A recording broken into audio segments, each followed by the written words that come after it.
Bonjour tout le monde et bienvenue sur Alform. Alors pour une nouvelle vidéo toujours dans le chapitre redistribution. Donc après qu'on a vu qu'est-ce que c'est que la redistribution des routes, pourquoi la redistribution des routes, on a vu la configuration basique des trois protocoles de routage RIP, OSPF et UJRP, donc qui va nous servir de préparation pour la configuration de la redistribution. Donc pour cette vidéo, on va voir comment configurer la redistribution entre les différents protocoles de routage. Alors donc pour le plan de cette vidéo, donc on va commencer par voir la topologie à utiliser. Donc ça sera exactement la même qu'on a vu tout à l'heure pour la configuration des différents protocoles de routage. On va voir qu'en première partie comment configurer la redistribution entre les deux protocoles OSPF et UJRP. Ensuite, on va passer à la configuration dans le sens inverse, donc de l'UJRP vers l'OSPF. Et pareil, donc entre les deux protocoles RIP et UJRP. Alors, donc la topologie, ça sera exactement la même qu'on a préparée dans la vidéo précédente, donc la configuration des trois protocoles. Donc on a le nuage OSPF, le nuage UJRP et le nuage RIP. Donc les deux routeurs qui vont faire la redistribution entre OSPF et UJRP, c'est les deux routeurs R2 et R3. Le routeur qui va faire la redistribution entre le protocole RIP et le protocole UJRP, c'est le routeur R5. Alors donc commençons par la configuration de la redistribution entre le protocole OSPF et UJRP, et commençons déjà par le premier sens, donc redistribuer des routes OSPF dans UJRP. Ça veut dire que là, on parle de ce sens, redistribuer des routes OSPF, dans UJRP. D'accord? Donc ça va être dans ce sens. Alors, donc on va rentrer en mode configuration UJRP. Donc avec le numéro du système autonome, la commande c'est redistribute OSPF avec le numéro de process déjà configuré. Alors métrique, donc là c'est un peu spécial, c'est comme si on va adapter, c'est ça en fait la problématique de la redistribution. Comme les protocoles de routage ont des philosophies différentes pour le calcul de la métrique, donc c'est ça la problématique, ça veut dire qu'il faut adapter le protocole OSPF par rapport à la métrique du protocole UJRP. On sait bien que la métrique du protocole OSPF, c'est calculé par rapport à la bande passante, avec la formule de calcul qu'on a vu déjà. Donc, le référence bandwidth divisé par la bande passante. D'accord? Donc, l'UJRP, avec la formule des 5 K qu'on a vu, K1, K2, K3, K4 et K5. Donc, avec les 5 paramètres qu'il utilise pour le calcul de la métrique, d'accord? Donc ça veut dire quoi? Le but dans la redistribution, c'est d'adapter la métrique de chaque protocole vers l'autre protocole. Et donc ce qu'on a fait ici au niveau de cette configuration, donc on doit adapter l'OSPF avec la métrique qui est utilisée au niveau de l'UJRP. La métrique c'est quoi? C'est les 5 K. Et donc là on doit donner des valeurs pour les 5 K, sachant que lui par défaut le protocole UJRP, il utilise que le K1 et le K3, d'accord? C'est des choses qu'on a déjà vues pour le protocole UJRP. Donc au final, c'est vrai qu'on donne 5 valeurs, mais lui, il va pas utiliser toutes ces valeurs, d'accord? Il y a des valeurs qui vont être éliminées. Alors, donc pareil au niveau du routeur R3, puisque nous, la redistribution, on va la faire au niveau des deux routeurs R2 et R3, d'accord? Donc la première partie de configuration, c'est au niveau du routeur R2. Deuxième partie de configuration, c'est au niveau du routeur R3. Alors, maintenant si on veut vérifier par exemple, si on fait un show IP route au niveau du routeur R4, donc je vais voir si tout va bien, je vais voir les réseaux du protocole UJRP et je vais voir aussi les réseaux du protocole OSPF, puisqu'on a fait de la redistribution au niveau des deux routeurs, d'accord? Par contre, si on laisse la configuration telle qu'elle est, et si je vais faire un ping par exemple à partir de ce PC, donc il arrive au niveau du routeur R4 par exemple je vais faire un ping vers ce réseau, d'accord? Donc R4 il arrive à voir ce réseau, pas de souci, donc le ping il va atteindre sa destination, peu importe, soit que ça passe par ce chemin ou bien par ce chemin, d'accord? C'est pas le but, maintenant c'est juste de comprendre ce point important. Donc le ping il va arriver à la destination la question que je vous pose, donc le PC pour répondre, donc il va répondre directement vers sa passerelle qui est le routeur R1. La question maintenant, est-ce que R1, il connaît le réseau de destination qui est un réseau à R4, d'accord? Donc la réponse c'est non. Pourquoi? Parce qu'on n'a pas encore fait de redistribution dans ce sens, d'accord? Donc c'est justement ce qu'on va faire juste après. Donc si je vais faire un SHA-IP route, j'arrive à voir tous les réseaux en external, pas de souci au niveau du routeur R4. Mais c'est pas suffisant. Pourquoi? Parce que le trafic il peut arriver à la destination, mais pas de retour. Pourquoi? Parce que le routeur R1 il connaît pas encore les réseaux. Pourquoi? Parce qu'on n'a pas encore fait de redistribution à partir du protocole UJRP vers le protocole OSPF.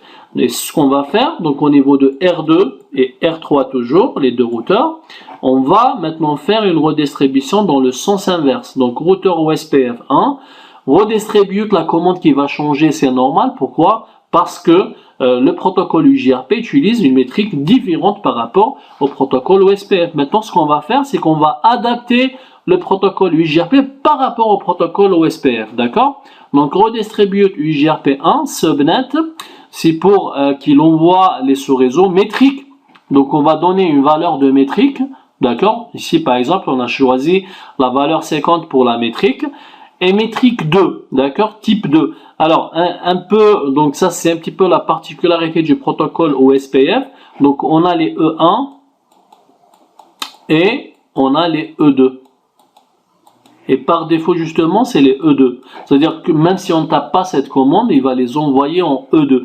Et la différence, c'est quoi? C'est que, par exemple, pour les E2, le chemin, ça veut dire que si le routeur il va faire, par exemple ici, il va faire la redistribution vers l'OSPF, donc avec une métrique de 50 par exemple, comme pour l'exemple, même si ça passe par plusieurs routeurs, donc il va pas prendre en considération le coût de ces segments, d'accord? Ça veut dire que la route, elle va arriver au niveau du R1 avec le coût ou bien avec la métrique 50, même si elle passe par plusieurs routeurs. C'est-à-dire que la métrique, au final, le protocole OSPF, il va pas prendre en considération le coût de tous ces segments, d'accord, en termes de métrique, d'accord. Contrairement à E1, donc E1, il va prendre en considération, il va rajouter à 50, donc la métrique entre chaque paire de routeurs jusqu'à la destination finale, d'accord. C'est des choses qu'on va voir après en pratique. Donc pareil, donc au niveau du routeur R3, donc on a fait une configuration qui est exactement la même comme celle du routeur R2, d'accord, avec la même valeur de métrique et la métrique de type 2 ou bien les routes de type E2, d'accord, sachant que par défaut, encore une fois, c'est E2 qui est annoncé même si on ne tape pas cette commande. Alors, donc, maintenant, si on va au niveau du routeur R1, donc si je vais au niveau de ce routeur R1, je vais faire un SHA-IP route. Donc, si tout va bien, je vais voir toutes les routes en OSPF et je vais voir même les routes du protocole UJRP qui sont redistribuées en OSPF et on va les voir avec les E2. Pourquoi? Parce que on l'a forcé à envoyer des routes en E2, d'accord, et maintenant on fait la différence entre E1 et E2. D'ailleurs ici par exemple, voilà, donc ça c'est un bon exemple. Donc R2 a annoncé avec une métrique de 50, d'accord. Donc si c'était du E1, ce qu'il va faire, E1 ça va être un peu plus intelligent, donc il va rajouter le coût de ce segment à 50. Ça veut dire que R1 il va recevoir la route avec peut-être 55 par exemple ou 60. Ce qui est sûr, c'est qu'avec une valeur qui est supérieure à 50. Donc contrairement à R2, donc il va l'annoncer à 50 et ça reste toujours 50 même si ça passe par plusieurs routeurs. Et d'ailleurs ici au niveau du routeur R1, on voit tous les réseaux avec la même valeur de métrique qui est 50. D'accord? Donc c'est toujours 50, c'est du E2. Après, donc on a toujours la distance administrative, c'est 110. Donc là, contrairement au protocole UJRP, donc OSPF en termes de distance administrative, ça reste toujours la même valeur, que ce soit pour les routes internes ou bien pour les routes externes. Le protocole UJRP, par exemple, pour les routes internes, c'est 90. Pour les routes externes, c'est 170, d'accord? Donc là, c'est le fonctionnement qui diffère entre les protocoles. Alors, donc ça, c'était la redistribution dans les deux sens, OSPF et UJRP. Maintenant, on va passer à la redistribution entre le RIP et le protocole EIJRP. Et le but final, donc arriver à ce que faire un Shawipi route au niveau de R6, c'est de voir les routes du RIP, les routes du protocole UJRP et les routes du protocole OSPF. D'accord? Alors, donc on va voir la configuration RIP EIJRP. Alors, on va commencer dans le premier sens. Donc, redistribution des routes RIP dans le protocole UJRP. Donc là, c'est très important à comprendre les sens. Donc, quand on fait routeur UJRP 1 et je dis redistribute RIP, ça veut dire quoi? Donc, si je prends un nuage RIP, alors ça, c'est le RIP, et j'ai un autre nuage EIJRP. Donc, lorsqu'on dit routeur UJRP 1, redistribute RIP, ça veut dire quoi? Ça veut dire c'est une flèche dans ce sens. Je vais redistribuer les routes du protocole RIP vers le protocole UJRP. D'accord? Et lorsque je dis routeur RIP redistribute UJRP, ça veut dire que je vais redistribuer les routes du protocole UJRP vers le protocole RIP. D'accord? Alors toujours, donc la commande, c'est une manière de s'adapter avec le protocole, d'accord? Donc redistribute RIP métrique, donc quand on va redistribuer le protocole RIP vers UJRP, donc on doit adapter la métrique du RIP avec la métrique du protocole UJRP, qui n'ont rien à voir. Le RIP, c'est le nombre de sauts, c'est un entier qui ne dépasse pas les 16, d'accord? Ça veut dire la valeur maximale pour la métrique du RIP, c'est 16. Donc, alors que pour le protocole UJRP, c'est 5 valeurs et qui peuvent dépasser de loin la valeur 16, d'accord? Alors, donc, redistribute RIP métrique, donc on va adapter la métrique du RIP avec le protocole UJRP. Et pareil ici, routeur RIP redistribute UJRP 1 métrique. Par contre, là, je ne peux pas donner une valeur qui dépasse les 16, d'accord? Si vous allez faire un point d'interrogation ici, vous allez voir que l'iOS, il vous donne le choix de donner une valeur qui ne dépasse pas les 16, d'accord? Pourquoi? Parce que c'est le nombre de sauts, c'est le fonctionnement du protocole RIP, d'accord? Alors, donc on a vu la configuration de la redistribution entre le RIP et UJRP, et UJRP vers le RIP. Maintenant, ce qu'on va faire, on va passer directement au lab, d'accord? En supposant que tout est bien configuré pour les trois protocoles, ce qu'on a fait juste avant. Et donc, on va faire directement la redistribution au niveau des deux routeurs R2 et R3 pour OSPF UJRP. Et on va faire la redistribution UJRP RIP au niveau du routeur R5. Alors, donc on va commencer par le routeur R2. Donc, en supposant que tout est bien configuré pour le protocole OSPF. Alors, donc la commande, c'est conft. Donc, il faut rentrer en mode configuration du protocole UJRP. Donc, on va commencer par une redistribution du protocole OSPF vers le protocole UJRP. Donc, routeur UJRP 1 redistribute OSPF 1, qui est le numéro du process, métrique, il ne faut pas oublier de déclarer les métriques. Donc, si vous allez faire un point d'interrogation, le premier paramètre, c'est la bande passante. Après, on peut donner soit des valeurs qu'on veut, soit donner juste des valeurs pour faire la redistribution. Si je veux faire point d'interrogation, la deuxième valeur, c'est le délai. Donc, par contre, là, je peux donner aussi 100. Point d'interrogation, ça, c'est quoi? C'est la fiabilité. Donc, je peux donner 255, par exemple. Quatrième paramètre, c'est la charge. D'accord? Donc, je peux donner 100, par exemple. Et dernière valeur, c'est quoi? C'est le MTU, d'accord? Après, comme c'est des valeurs qui ne sont pas utilisées par défaut, donc je peux donner n'importe quelle valeur, c'est pas important. Alors, donc ça, c'est la redistribution de l'OSPF vers UJRP au niveau du routeur R2. Et on va faire exactement la même chose au niveau du routeur R3. Donc, conft routeur UJRP 1 redistribute OSPF1 métrique. Après, on doit déclarer les valeurs. Donc, on va essayer de déclarer les mêmes valeurs pour que ça soit symétrique. Donc, 10, 100, 100, 100, 255. Alors, métrique 100, 100. On peut donner 255 pour la fiabilité. Et 2 fois 100. Voilà, donc ça c'est la configuration de la redistribution au niveau du routeur R3.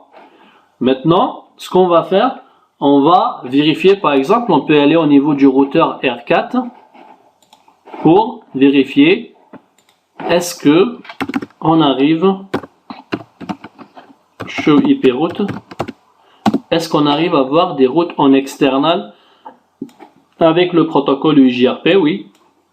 Donc on arrive à voir les 4 interfaces loopback et les 2 réseaux. Par contre, si je vais faire un ping, alors regardez bien, si je veux faire un ping par exemple vers cette interface loopback, donc je la vois au niveau de la table de routage, mais lorsque je vais faire un ping, est-ce que j'arrive à pinguer? Non. Pourquoi à votre avis? Tout simplement parce que pour le moment on a fait une redistribution dans un seul sens, d'accord? Ça veut dire que le ping il arrive au niveau du routeur R1, mais R1 il ne sait pas répondre. Pourquoi? Parce qu'il ne connaît pas encore les réseaux du routeur R4, d'accord? Alors ce qu'on va faire, on va configurer la redistribution dans le deuxième sens. Ça veut dire du protocole UJRP vers le protocole OSPF. Alors on va commencer par le routeur R2. Donc routeur OSPF1 redistribute EIGRP1 subnet métrique 50. On va donner juste une valeur type métrique type. Alors on va avoir un point d'interrogation. Donc c'est bien de faire de temps en temps des points d'interrogation. On n'est pas censé apprendre toutes les commandes. Donc si je vais faire encore point d'interrogation, là il me donne le choix entre le type 1 et le type 2. Donc on va essayer de faire exactement comme l'exemple. Donc ça c'est la configuration au niveau du routeur R2. On va faire la même chose au niveau du routeur R3. Donc routeur OSPF1 redistribute EIGRP1 subnet pour qu'il annonce les sous-réseaux métriques. Je vais donner la valeur 50 et après métrique type, donc je vais choisir le type 2. Alors maintenant j'ai fait une redistribution dans les deux sens, d'accord? Alors si on revient maintenant, si on va au niveau du routeur R1 pour vérifier, je vais faire un show IP route. Est-ce qu'on arrive à voir les réseaux qui sont annoncés par R4? Oui, donc on les voit en E2 avec quelle métrique? Avec la métrique 50 qu'on a choisi, d'accord? Et donc R1, il a toujours deux chemins au niveau de sa table de routage, vu qu'il peut passer par R3 et par R2. Donc il a la même métrique pour aller à ces réseaux, d'accord? Alors maintenant si on veut refaire le ping à partir de R4, pourquoi ça marche maintenant? Parce que le ping il arrive au niveau de R1 et maintenant qu'on a configuré la redistribution dans ce sens, R1 ça veut dire qu'il connaît tous ces réseaux, donc à partir de là il peut répondre à ce ping, d'accord? Donc ça c'est la redistribution entre le protocole OSPF et le protocole UJRP. Ça veut dire qu'au niveau de R1 qui est ce routeur, on arrive à voir les routes UJRP en E2 external 2, et au niveau de R4 on arrive à voir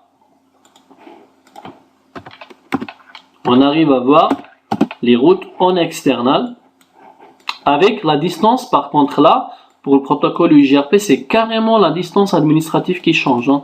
C'est 170, toutes les routes externes on les voit avec la distance administrative 170. Alors, dernière étape maintenant, c'est de configurer la redistribution entre le UJRP et le RIP. Alors, donc, on va au niveau du routeur R5 et c'est lui qui va faire la redistribution dans les deux sens. Donc, on va commencer par la configuration ou bien la redistribution du protocole RIP vers le protocole UIGRP, donc routeur UIGRP 1. La commande c'est redistribute RIP métrique, et là on va donner les 5 valeurs, d'accord? Donc soit que je donne les mêmes valeurs qu'on a utilisées tout à l'heure ou d'autres valeurs, puisqu'il ne va pas les utiliser tous. Voilà, donc on a fait une redistribution du protocole RIP vers le protocole UIGRP, d'accord? Donc maintenant si je veux faire un show IP route au niveau de R4 par exemple, est-ce que j'arrive à voir d'autres réseaux? Oui, donc là j'arrive à voir les réseaux 172, 16.10.0, .11.0, 12.0 et 13.0 qui sont les interfaces low-back configurées au niveau du routeur R6. D'accord? Donc là on arrive à voir les 4 sous-réseaux. Par contre, pareil, donc si on veut faire un ping par exemple vers une adresse low-back, est-ce que j'arrive à pinguer? Normalement non. Alors pourquoi on arrive à pinguer? Parce qu'on a fait déjà la redistribution au niveau, parce qu'en fait, alors pourquoi on arrive à pinguer? Parce que au niveau de R4, le ping il sort avec l'adresse IP de cette interface et le routeur R6 il connaît déjà ce réseau. Donc si je veux faire un ping avec une interface loopback comme source, d'accord? Donc ping source interface loopback ou bien loopback directement, loopback 0 qui a cette adresse IP, d'accord? 172.16.40.1. alors est-ce qu'on arrive à pinguer? Donc là on arrive à pinguer même avec l'interface loopback de R6 ou bien de R4. Alors maintenant on va juste vérifier la table de routage au niveau de R5. Donc on a fait la redistribution dans le premier sens, ça veut dire du RIP vers le UIGRP. Maintenant, si je vais au niveau de R6 et je vais faire un show IP route. Donc là, qu'est-ce qu'on voit comme réseau avec le protocole RIP? Donc on voit juste les deux réseaux. Ce qu'il faut faire maintenant, c'est de faire une redistribution dans le deuxième sens. Ça veut dire quoi? Ça veut dire que je vais faire une redistribution à l'intérieur de quel protocole? Du protocole RIP.